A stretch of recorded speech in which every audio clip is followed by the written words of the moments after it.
ini. Gimana sih update TA IHSG hari ini ya? Jadi terkini itu IHSG kita mantul dari support ya. Baik Fibo 50, ada juga neckline, ada juga apa namanya? Neckline yang berpotensi membentuk head and shoulder. Nanti Project jelasin lebih detailnya ya. Selain itu juga di sini asing sudah mulai net buy, tapi secara kumulatif itu asing kita masih outflow. Jadi jangan terlalu senang terlebih dahulu ya. Nanti kita ikutin aja flow IHSG seperti apa ya. Untuk kondisi minornya IHSG kita sudah jelas downtrend ya. Untuk intermediate-nya kita masih cenderung landai ya, yang kalau teman-teman lihat itu ada garis biru, itu trend intermediate-nya yang cenderung uptrend tapi landai ya. Jadi kalau uptrend kemiringannya oke, itu biasanya naiknya cepet, turunnya cepet. Kalau uptrend naiknya landai, naiknya lama, turunnya juga lama. Jadi masih ada potensi downside lainnya di IHSG. Nah, ini Project langsung bahas di sini aja ya. Ini kurang lebih update IHSG kita ya. Ini panah project ini sudah project bikin mungkin minggu lalu lah ya. Dan sudah terkonfirmasi, sudah lunas panah project ya. Ada kena di sini dan berpotensi mantul, dan ternyata kemarin juga ini cukup oke ya. Mantul di 50, mantul di neckline triangle yang lama ya. Ini kan tadinya tuh project ngebikin polanya ada triangle ya, ini sama ini. Ketika resisten ini di break, maka yang ini project ganti warna biru, project kasih channel ya. Jadi terbentuklah yang namanya uptrend. Di sini ada sideways ya. Jadi sebelum yang resisten ini di break, resisten 7000 berapa sih? Project lupa. Sebelum resisten 7258 di break, maka yang ini masih hitam ya, atau masih dibilang ini hanya hanya neckline ya, bukan trend line, karena kalau hitam itu berarti trennya masih sideways. Jadi memang ngebentuk trennya itu polanya sideways triangle ya.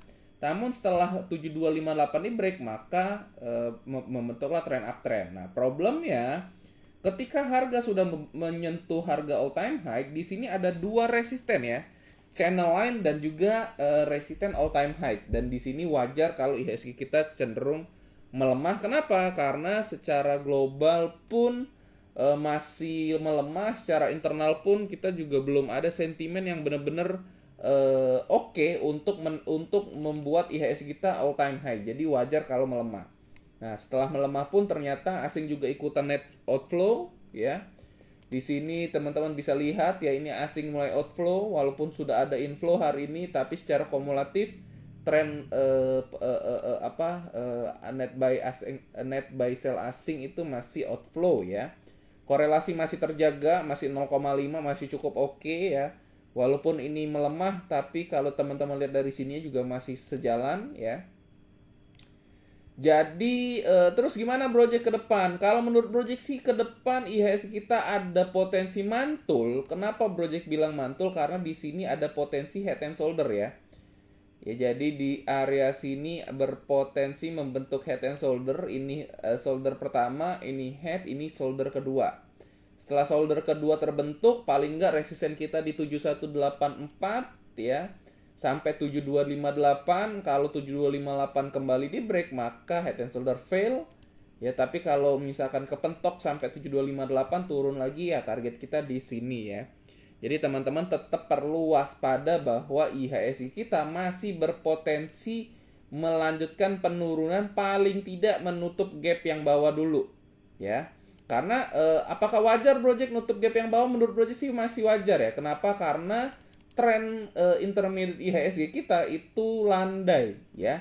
Kemiringannya tidak lancip ya, tapi cenderung landai. Kalau cenderung landai ini berarti kan dia akan mantul dan turunnya juga perlahan. Nah, kalau dibilang turunnya perlahan atau butuh waktu lama tren ini ya, jadi ya masih ada kesempatan untuk IHSG kita melemah.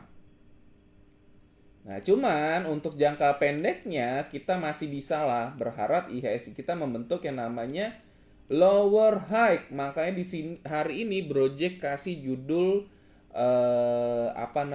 sell on strength. Jadi pastikan ketika teman-teman belum punya barang atau ketika teman-teman sudah punya barang, pastikan saran project teman-teman itu average ya, minimal mungkin ya. Average kalau kondisinya masih bow, ya kalau spekulatif ya mungkin boleh sedikit average, cuman jangan, kalau bisa sih jangan. Ya jadi pastikan nanti ketika IHSG kita menguat, teman-teman sudah sell on strength dan tidak terkena resiko terlalu dalam ketika IHSG kita melemah hingga 6.700 ya.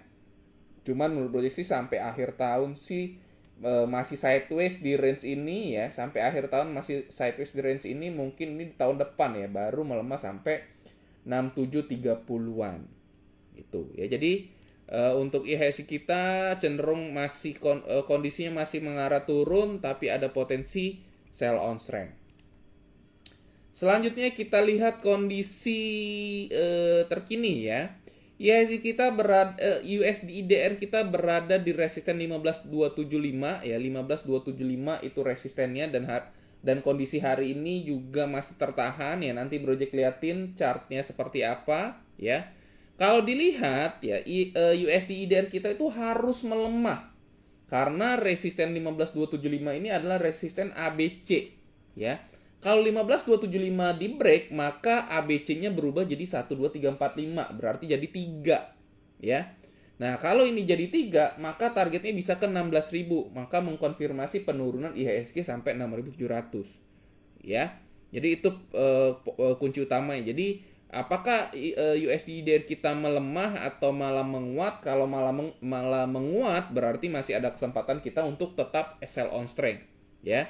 Jadi di beberapa hari ini USD IDR masih tertahan, jadi teman-teman masih masih bisa bernafas lega ya, karena mendukung skenario IHSG sell on strength ya. Selanjutnya kalau kita melihat tren minyak ya, menurut proyeksi balik lagi ya, USD IDR kita kenapa menguat ya? Pertama karena memang dalam negeri kita inflasi cukup tinggi. Terus juga suku bunga the Fed juga lagi kencang-kencangnya naikin suku bunga ya, maka berdampak ke nilai tukar. Nah, ketika nilai tukar cenderung melemah dan inflasi cenderung tinggi, maka BI menyimpulkan naikin suku bunga. Nah, ketika BI menyimpulkan naikin suku bunga, harusnya si dolar kita masih bisa tertahan ya, masih bisa kekontrol lah. Balik lagi, suku bunga naik itu impact dari inflasi ini impact dari minyak. Kalau Project lihat, minyak ini trennya masih turun dan bahkan terakselerasi turun ya. Targetnya justru menurut Project sih bisa ke 60-an. Nanti Project share chartnya ya. Jadi arah minyak ke 60-an, arah dolar masih turun, jadi jadi ada potensi IHSG kita mantul lah ya untuk sell on strength dalam waktu menengah ya, dalam waktu pendek. Terus juga tadi ya, pergerakan suku bunga BI cenderung tidak seliar the Fed ya, karena tadi proyeksi berharap memang minyak cenderung turun terus inflasi terus minyak bisa turun secepatnya, karena kan Pertamax sudah turun, kita berharap Pertalite juga ikut turun mengingat arah pergerakan minyak juga turun ya. Semoga aja ketika minyak turun, suku bunga bukan suku bunga ya, inflasi kita kembali oke dan bisa IHSG kita bisa menguat ya, minimal sampai akhir tahun gitu ya. Jadi so far sih kondisi IHSG kita masih so-so ya, masih ada potensi penguatan, dan target utama IHSG itu masih ke 6.700. Jadi manfaatkan momentum sell on strength ini dengan baik. Oke. Ya, sebelum kita masuk ke rekomendasi, Project buka komentar dulu ya. Monggo kalau mau ada yang komentar atau bertanya ya. Di sini sembari Project cek pertanyaan yang sebelum-sebelumnya. Project, di tengah situasi ketidakpastian global 2023, saham emiten investasi seperti ABMM masih prospektif gak dalam jangka pendek? Waduh, ini agak berat ya, karena bahasnya lebih ke fundamental dan juga potensi ya. Mungkin nanti kita bahas ya. Ayo, ada yang mau bertanya terkait materi tadi sebelum kita masuk ke... Nggak ada suara. Serius nggak ada suara? Terus dari tadi Project ngomong sendiri. Ada yang mau komen? Pertanyaan nanti ya, sabar ya. Pertanyaan nanti ya, Project berharap teman-teman komen dulu.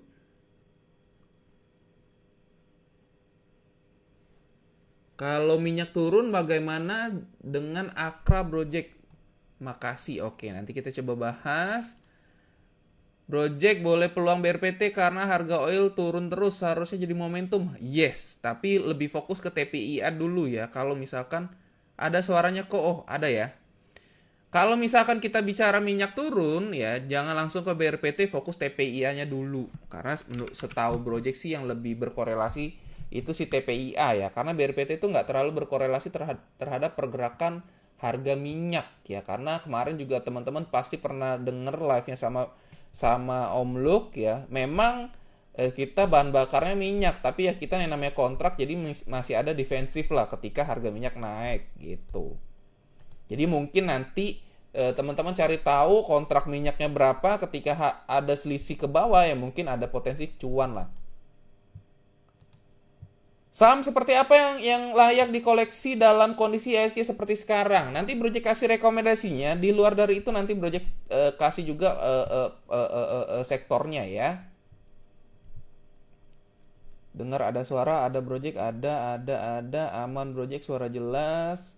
Potensi sektor, oke nanti dijelasin. Berarti akhir tahun mending jual semua ya Porto. Bukan mending jual semua ya. Mungkin yang kondisi portonya masih banyak koal-koalan boleh di sell on strength.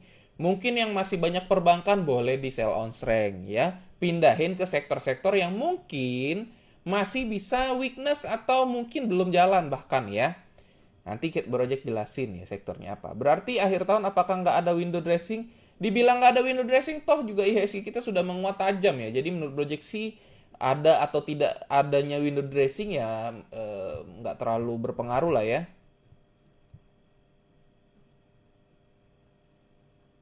IDR 16K, banking sektor bakal naik, bakal turun atau naik prediksinya ya. Menurut Project sih kalau memang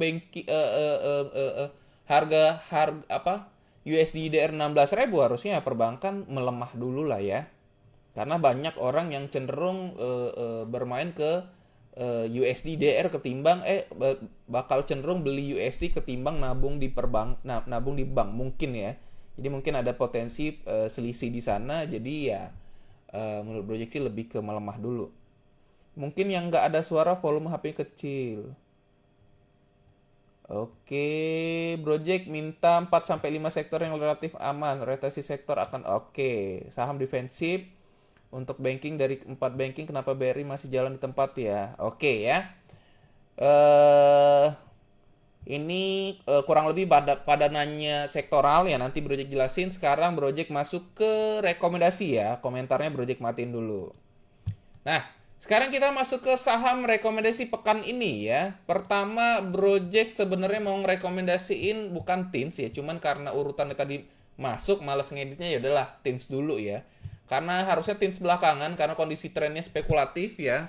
Kemarin juga ngebentuk pola reversal yaitu bullish harami walaupun shadow bawahnya cenderung panjang, tapi ada potensi reversal di sini ya atau minimal rebound lah. Ya. Jadi skenario spekulatif TP 11420, TP 21460, stop loss di 1310. Itu pertama, selanjutnya ada INKP. Nah, ini harusnya yang pertama Project share ya. INKP ini kondisi skenario buy on weakness. Kenapa Project suka INKP jadiin pertama? Karena di pekan lalu INKP ini membentuk bullish engulfing ya, dan bullish engulfingnya itu patah ketika dia break 8880 atau 8850. Nah, kemarin sempat patah tapi di akhir sesi ditarik lagi naik. Yang menandakan bahwa psikologi si bullish engulfingnya itu masih ada. Dan kondisi saat ini masih downtrend, ya. Jadi masih ada potensi INKP untuk kembali menguat. Makanya Project di sini bilang skenario adalah buy on weakness ya. Teman-teman bisa beli di area 9050-an ya. TP di 9350, TP2 di 9900, stop lossnya di 8850. Itu untuk INKP. Selanjutnya tadi ada yang nanya kok BRI jalan di tempat ya. kok bank lain bagus, BRI masih nanggung ya. Sebenarnya BRI ini lemah karena asingnya itu berkorelasi negatif terhadap bank-bank lain ya. Di saat BCA, BMRI dan lain-lain diakumulasi asing, ini justru dijual sama asing ya. Itulah sebab yang mengapa si BRI ini bergeraknya tuh perlahan ya. Nah, di sini Brojik melihat masih cukup kuat tren naiknya ya. Uptrend lainnya belum patah, terus support versanya 4.400-an masih kuat. Jadi teman-teman masih bisa buy in weakness ya. Mungkin ini pendorong komposit untuk naik minimal sampai 7.200-an ya. TP 147, TP 2 4980. Harusnya sih sampai akhir tahun gap bisa disamperin ya, harusnya. Jadi tadi ada yang nanya sampai akhir tahun sektor apa yang masih menarik. Sebenarnya sih masih dibilang koal finance masih menarik, tapi minimal sih teman-teman harus bisa mulai shifting ya. Jangan ketergantungan sama mereka karena mereka sudah naiknya udah tinggi banget. Makanya Brojik di sini rekomendasinya BRI ya, karena BRI upside-nya masih bagus. Selanjutnya ada Java yang juga bertahan di uptrend line ya, cukup kuat di uptrend line di sini. Dia walaupun kemarin sideways tapi cukup menarik ya. Teman-teman bisa buy on weakness, tapi lebih greget sih breakout buy on weakness selama breakout by 15.30 ya. Walaupun kondisinya buy on weakness, tapi setelah 15.30 lebih greget ya kalau dibeli. Targetnya 15.70 ya, 16.35, stop lossnya 14.60. Dan terakhir di sini ya, jadi tadi urutannya buy on weakness, buy on weakness, buy on weakness ya, masih uptrend, masih uptrend, masih uptrend. Terus Pegas baru downtrend, Tins downtrend banget gitu loh. Makanya harusnya Tins paling belakang. Tapi ya udahlah, di sini jadinya Pegas paling belakang. Pegas ini sebenarnya masih menurut Brojik sih masih cukup kuat ya, apalagi kita bicara winter yang katanya butuh gas atau koal ya. Jadi Brojik sih melihat Pertagas ini masih cukup oke. Kalau bisa nutup gap sih greget ya. Cuman bentuk candlenya juga bullish angel fin walaupun nggak sempurna ya. Terus ini agak ketat ya karena sebenarnya support kuatnya itu support utamanya itu di area 16 ribuan ya. 16 berapa nih? 16.20-an ya, tapi saran Brojik sih 16.80 di break sih jual aja karena ini spekulatif ya, spekulatif banget. Ya, jadi itu kelima rekomendasi dari Brojik ya. Itu 5 saham rekomendasi dari Brojik. Sembari teman-teman itu, ini Brojik sebenarnya sih pengen ngiklan ya. Iklan Brojik sebenarnya sih. Oh enggak deh, enggak jadi iklan. Ya, itu dulu. Nah, tadi ada yang nanya, Brojik, terus sektor apa sih Brojik yang perlu kita shifting setelah koal-koalan atau energi naik kenceng atau setelah perbankan naik kenceng? Nah, ya kalau Brojik tarik historikal ya, sebenarnya sih ini lebih ke pendapat pribadi ya. Kalau dari psikologis ya, ini dari psikologis ya. Kalau dari psikologis ya, setelah orang banyak dapat duit dari cuan energi. Jadi gini ya, orang-orang energi ini cuannya double. Pertama, mereka cuan dari perusahaannya karena menguntungkan banget. Kedua, mereka cuan dari saham ya. Nggak mungkin mereka di energi itu nggak punya saham. Dan juga teman-teman di sini pasti juga banyak duit karena sektor energi gitu loh. Nah, ketika teman-teman banyak duit ya, harusnya kan saving ya. Nah, problemnya 2023 atau 2024 ini banyak orang yang bilang bakal resesi gitu loh. Nah, problemnya resesinya ini karena inflasi gitu loh, bukan karena hal lain. Jadi kalau resesinya karena inflasi, menurut Brojik sih nggak bijak kalau belinya itu gold ya, atau savingnya tuh di gold. Karena harga gold juga cenderung turun karena USD/IDR yang menguat. Jadi ada dua lini yang bakal diinvest lebih banyak menurut Brojik ketika banyak orang-orang kaya itu lagi banyak duit. Pertama ya invest di nilai tukar ya atau USD. Kedua invest ke properti ya. Nah Jadi sektor yang menurut Project bakal menarik nih setelah energi beres itu adalah properti dan teman-temannya. Otomatis properti, konstruksi, dan juga semen-semenan itu adalah sektor yang seksi menurut Project kemudian ya. Jadi di tahun depan harusnya sih tiga subsektor inilah yang bakal bermain di IHSG. Ya, tinggal teman-teman cari nih yang mana yang masih murah, yang mana yang masih menarik ya, dan teman-teman tinggal bikin PR. Oh ini, oh ini, oh ini, oh ini gitu. Ya. Jadi itu sektor yang menurut Project cukup oke buat teman-teman pantau. Ada properti, ada konstruksi, dan juga semen-semenan. Itu 3 sektor itu yang selalu Project gaung-gaungkan ke teman-teman ya. Jadi jangan tanya lagi ya. Selalu setiap live Project bilang 3 sektor inilah yang menarik pekan depan atau tahun depan ya. Tinggal teman-teman siap atau enggak average mulai sekarang. Karena kalau sekarang udah mulai average harusnya sih agak keringet dingin ya ketika marketnya tertekan, sahamnya break low ketika ini. Nah itu jadi itu tantangan buat teman-teman ya ketika teman-teman membeli sebelum bandar calling ya gitu. Jadi sektornya tadi ya, sektor properti, semen-semenan, dan juga konstruksi. Itu 3 sektor yang menurut Project cukup seksi di pekan depan, di tahun depan. Jadi boleh teman-teman perhatikan. Oke. Sampai sini ada yang mau ditanya? Project share dulu slide Project. Jadi buat teman-teman yang ketinggalan ya. Buat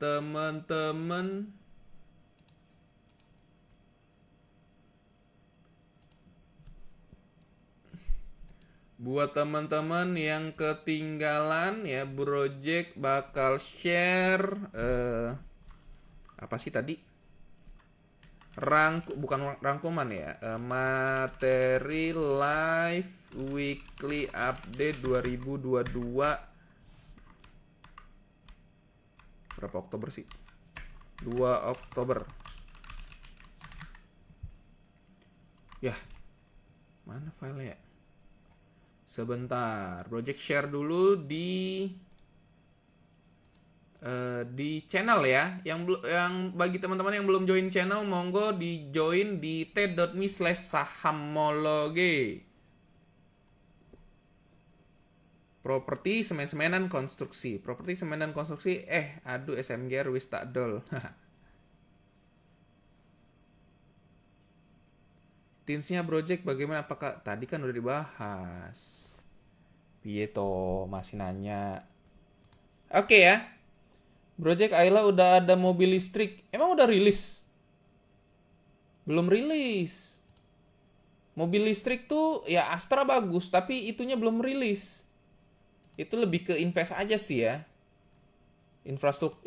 Jadi gini ya. Project belum terlalu pede trading, bukan trading ya. Kalau invest oke ya, karena berkali-kali Project bilang bahwa kalau teman-teman mau investlah di perusahaan Astra ya, dan turunan-turunannya. Kenapa? Karena tunggu ketika ada mobil harga Avanza, itu pasti harga sahamnya udah kemana tahu ya. Itu kunciannya. Nah, problemnya setelah Project pelajarin lagi ya, yang memberatkan mobil-mobil ini untuk dijual murah itu adalah baterai, di mana isi baterai itu adalah lithium ya, di mana lithium itu juga produk kol-kolan, produk tambang-tambangan. Nah, jadi sebenarnya sih coba cari produk lithiumnya dulu ya. Jadi invest di sektor batu-batu baterainya dulu, saran Project ya. Dan batu baterainya ini ya tadi ya, mungkin nikel-nikelan dan teman-temannya gitu untuk kondisi saat ini. Karena sebelum baterai ini dapat versi murahnya atau versi efisiennya, sebenarnya sih teman-teman masih punya waktu untuk koleksi perusahaan-perusahaan mobil-mobilan ini ya. Jadi nggak harus terburu-buru ya. Kecuali kalau teman-teman bicara SLIS itu saham gorengan ya. Beda kondisi ya. Karena kan saham gorengan itu ya yang goreng kan ekspektasi market dan juga bandar gitu loh. Kalau perusahaan-perusahaan yang gede-gede itu kan yang goreng ya memang ekspektasi juga, tapi tetap harus ada fundamental dan realisasi bisnis gitu. Jadi saran Project sih kalau bicara mobil listrik-listrikan atau bicara ya itu ya lebih baik teman-teman fokus ke terkait baterainya ya. Mungkin perusahaan yang jualan baterai, mungkin perusahaan teknologinya, mungkin apa dan segala macam ya. Teman-teman riset sendiri ya. Project belum punya view di sana. Karena yang Project tahu harga baterai lah yang membuat harga mobil itu belum bisa dijual lebih rendah dari 300 jutaan. Ya paling murah kan kemarin itu Wuling kan. Wuling sekecil itu jualnya 300 juta. Kenapa kok mahal banget? Karena tadi ya, baterainya itu masih mahal banget. Jadi kalau nanti baterainya udah mulai murah, jadi gini, problemnya. Kenapa Project bilang demikian? Karena Astra nggak mungkin jual masif banget mobil kecil harga 300 jutaan. Ya, dengan teknologi yang harusnya bakal cepat berkembang, harusnya itu bakal jadi project lagging doang gitu loh. Ya, jadi yang boomnya itu ketika baterai turun, nanti baru Astra tembak penjualan gede, baru cuannya banyak gitu loh. Itu view dari project ya. Oke, sekarang kita mulai tanya jawab ya. Kita coba di tahun 98 waktu rupiah melemah, sektor properti yang ikutan ambruk. Apakah krisis sekarang berbeda? Gitu ya. Problemnya ya di 98 itu inflasinya beda menurut Project ya. Coba nanti Project pelajarin lagi deh. Oke, cakep nih view-nya ya. Mungkin itu ada miss dari Project. Coba nanti Project pelajarin lagi ya. Kayaknya bener juga tuh. 98 harga properti juga turun. Cuman problemnya memang di waktu itu infrastruktur dan segala macam ya belum menarik juga gitu loh. Jadi untuk banyak orang itu jual murah gitu loh, bukan karena takut resesi ya, tapi karena itu. Jadi intinya beda kondisi gitu loh ya. Tapi mungkin nanti Project pelajarin lagi. Oke, kita coba tanya jawab. Ada dari, kita catat dulu ya. Ada Pani, saham Pani turun paling parah. Apa ada solusi buat yang udah buy? Elisa Rizky, average-nya berapa? Coba dikasih tahu. Mau koleksi CPO Project soalnya masih under value. Gimana kira-kira proyeksinya? Nah, kalau CPO ini ya Project agak sedikit nggak tertarik ya sebenarnya. Kenapa? Karena dari zaman dulu sampai sekarang ya memang CPO ini kurang populer ya, unpopular stock. Walaupun fundamentalnya bagus segala macam ya, pergerakannya di situ-situ aja gitu loh. Jadi ditambah lagi sentimennya sekarang lagi nggak jelas juga gitu loh. Terus juga ini sentimen ini perusahaan terdampak banget dengan cuaca, di mana Indonesia sekarang cuacanya juga udah nggak stabil gitu loh. Kalau dulu kan enak, berber hujan, selain berber panas. Sekarang udah nggak jelas gitu loh. Panas sama hujannya tuh udah nggak jelas. Jadi menurut proyeksi untuk sektor pertanian, apalagi CPO ini, dimana CPO ini merusak tanah banget. Jadi menurut proyeksi kurang ger lah ya untuk dikoleksi buat invest ya atau buat spekulatif. Karena sentimennya tuh kurang bikin boom gitu loh. Untuk berharap 20-30% tuh kayak gitu, kurang dapet lah feel-nya gitu.